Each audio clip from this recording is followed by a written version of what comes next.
Good news, mga Filipino senior citizen, 10,000 pesos cash gift makukuha na simula January. Alamin natin ang buong detalye mula mismo sa NCSC dito lamang sa video na ito.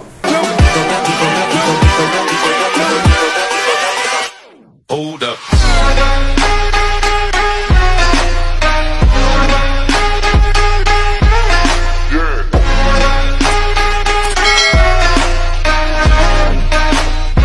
Hello mga ka-vlogs! Welcome dito sa aking YouTube channel. Magandang araw po sa lahat ng mga manonood.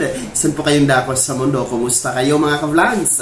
Magandang balita mga lolo at lola dahil simula ngayong January 2025 ay ipamamahagi na, magsisimula na ang 10,000 piso na cash gift para sa mga lolo at lola. Sino-sino ang makakatanggap? Aalamin natin mamaya-maya mula mismo sa NCSC. Pero bago ang lahat, kung bago ka pa lang dito sa aking YouTube channel o di kaya hindi ka pa nakasubscribe, abay, i-click nyo muna ang ating subscribe button na nasa baba. Huwag nyo kalimutan na pindutin ang notification bell.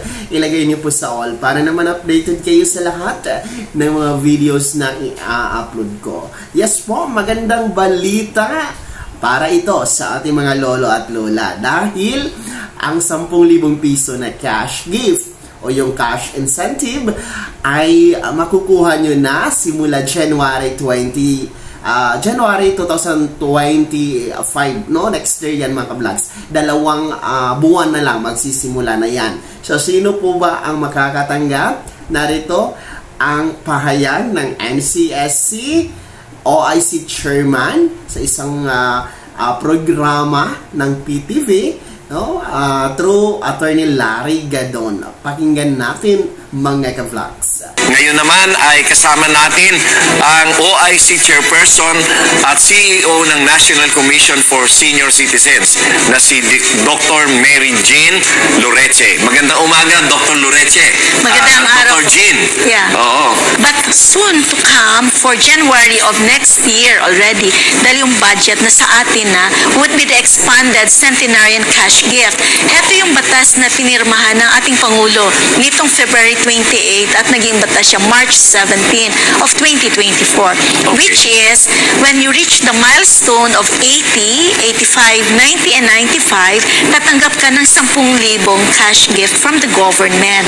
So hiwalay pa ito pag ikaw ay naging centenarian. Okay. So the expanded centenarian cash gift, the centenarian cash gift will now be with NCSC effective January 1, 2025. Okay. So ang implementation ay nasa commission na. Yes po. Pero ito linawin ko lang na halimbawa naging 80 ka, meron ka ng 10, and then pagdating mo ng 85, another 10. Yes, hindi ito correct. one-time gift lamang. So as they grow older, Yes. As they age. As they age, opo. Pero Larry, if I am going to qualify that, mas maganda sigurong marinig ng ating mga kababayan that the government loves the elderly population so much na nag-provide sila ng cash gifts na yan. So ayun po mga ka-vlogs, no? Malinaw na malinaw ang sinabi ng OIC chairman ng NCSC, no? Na ang naturang Expanded Centenarian Act, no? O itong pamimigay ng cash gift or cash incentive, no? Na 10,000 piso para sa mga lolo at lola ay magsisimula na nga next year, January 2025. And take note, para po ito sa merong edad na 80, 85, 90 at 95 years old. Exact talaga yan mga ka-vlogs, no? Walang butal, hindi dapat 81, hindi dapat 82, 86, 91, no? 96. Dapat insakto talaga na 80, 85, 90 and 95 years old ay makakakuha kayo ng 10,000 piso. So, malinaw na naman din po sa sinabi, no, ng NCSC OIC chairman na hindi ito one time, no? Hindi ito one time cash, kundi kung kayo when you reach 80 years old ay 10,000 pesos po ang pwede niyo makuha, and pag mag 85 years old kayo, another 10,000, and 90 years old another 10,000, and 95 years old is another 10,000 pesos. And Of course, bukod pa dito ang inyong makukuha na centenarian cash gift na nagkakahalaga ng 100,000 pesos when you reach, no? Kung kayo ay aabot sa 100 years old. So mabuti na ito, no? Ito expanded Centenarian Act, no? Na pinirmahan ni dating Pangulong Rodrigo Roa Duterte, kahit pa paano ay matikman, no? Mapakinabangan ng ating mga lolo at lola, no, sa edad na 80, 85, 90 at 95 years old, dahil hindi naman lahat, no, hindi naman talaga lahat nakakaabot ng 100 years old, no, dahil nga po sa lifespan ng nating mga Filipino, talagang bihira lamang ang umaabot sa centenarian. Kaya kahit pa paano 80 years old, no, simulan na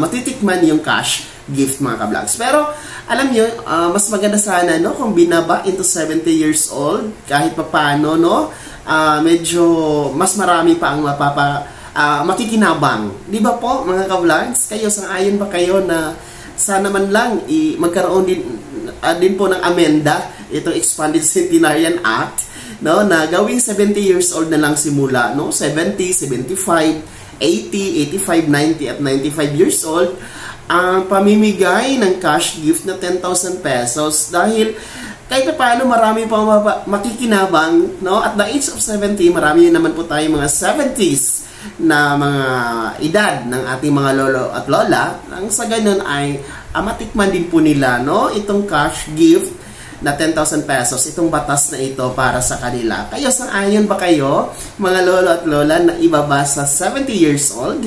I-comment nyo na ang comment section na nasa baba, mga ka-vlogs. And sino po ba sa inyo ang ngayong January, no, by next year, sino po ba sa inyo, mga lolo at lola, ang may edad 80, 85, 90 at 95 years old?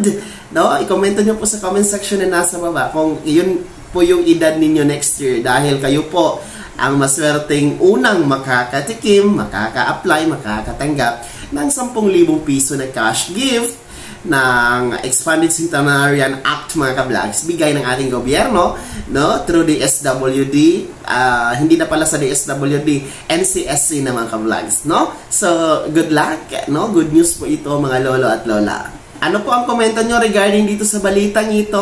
Masaya ba kayo, mga lolo at lola, sa 10,000 piso na cash gift? I-komento nyo na din po ang inyong opinions sa comment section ng video na ito. Bago ako magtapos sa video na to, kung gusto niyo po sumuporta sa aking YouTube channel, maaari niyo pong i-click ang ating super thanks button na nasa baba. Sa mga gusto maging miyembro, ha, pwede mga ka-vlogs, be my member now. I-click nyo po ang ating join button. Mamili ka ng mga perks na andyaan, mga ka-vlogs. Sana'y naging gabay ang video na to kahit paano na pag-uusapan natin ang mga mahahalagang bagay-bagay na may kinalaman sa benepisyo ng ating mga Filipino senior citizen. Kung hindi ka pa nakasubscribe dito sa aking YouTube channel, maaari nyo nang i-click ang ating subscribe button na nasa baba. Huwag nyo kalimutan, ha, na pindutin ang notification bell, ilagay nyo po sa all para naman updated kayo sa lahat ng mga videos na i-upload ko. Maaari nyo din i-like ang video na to, at kung meron ka pang mga katanungan, maaari nyo i-komento sa comment section na nasa baba. At paki-follow na din po ang aking official Facebook page na nasa screen nyo. Muli po, ako si Daniel Timpawan na nagsasabing dito sa aking YouTube channel, Pawang Katotohanan at lahat totoo lamang.